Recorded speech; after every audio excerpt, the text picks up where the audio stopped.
Okay, so let's continue our discussion on how to solve the arithmetic or the problem involving geometric series. Okay, so again, if we say geometric series, we have to sum up all the terms of geometric sequence. Okay, so in example number 2, let's um, first write the given. So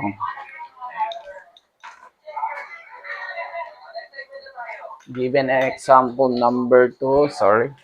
So in example number 2, find the sum of the first 10 terms. So meaning to say that our n, our n is 10. Okay? Uh, we know that n is a term number or a number of terms that we have to add in geometric series. Okay? So next is the first term. So the first term is 5 and our R is, so how can we find the common ratio in geometric sequence? We just divide the consecutive terms. So the higher term divided by the lower term no, ng isa. Okay, like for example, the second term divide the first term or the third term divide the second term. So here, we can divide 10 divide 5. 10 divide 5 is 2. So our common ratio is 2. Okay. So same as if we divide 20 divide 10, that is also 2. Okay, so using the formula, we have S sub n is equal to A sub 1 multiplied by 1 minus R raised to n over 1 minus R. Okay, so let's replace the value of all arbitrary numbers. So we have S sub n, in this case, 10.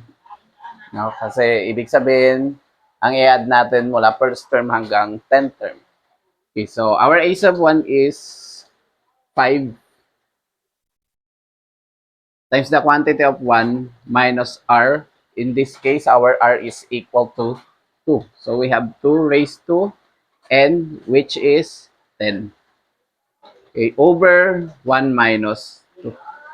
Okay, so S sub 10 is equal to, so let's copy first the 5 because in PEMDAS rules, we have to multiply or perform first the operation inside the parentheses. So, hindi natin kaagad ma-perform yung 1 minus 2, no? Kasi in PEMDAS rules, we have to perform first a number with an exponent. So, PEMDAS E, nauna yung E exponent first. So, 1 minus, so 2 raised to 10. So, ano yun?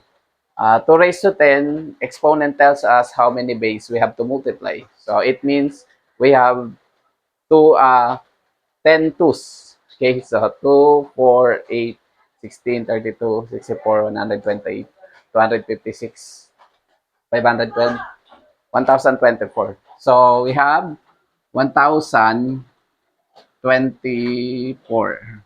So this is 0. 1024 over 1 minus 2. Pwede na nating i-perform yun kasi nakaseparate naman siya.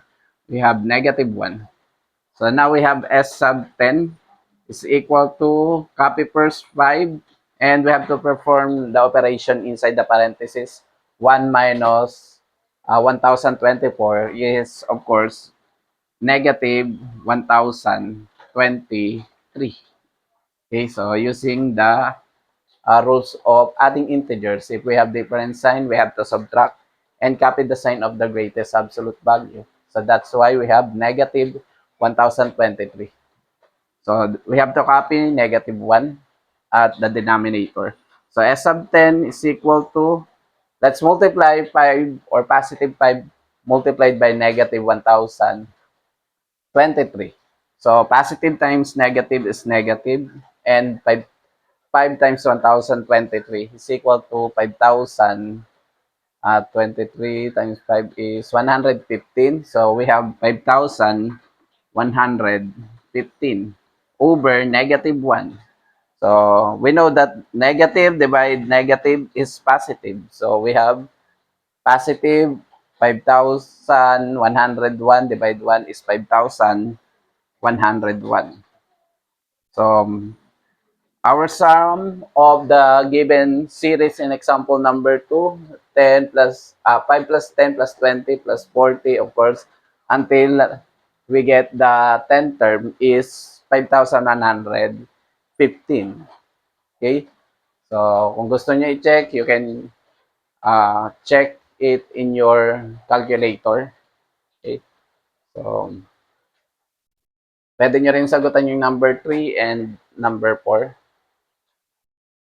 But, it is more difficult than example number 1 and 2. So, sasagutan natin yan sa susunod na video. But, you have to try it first. Right.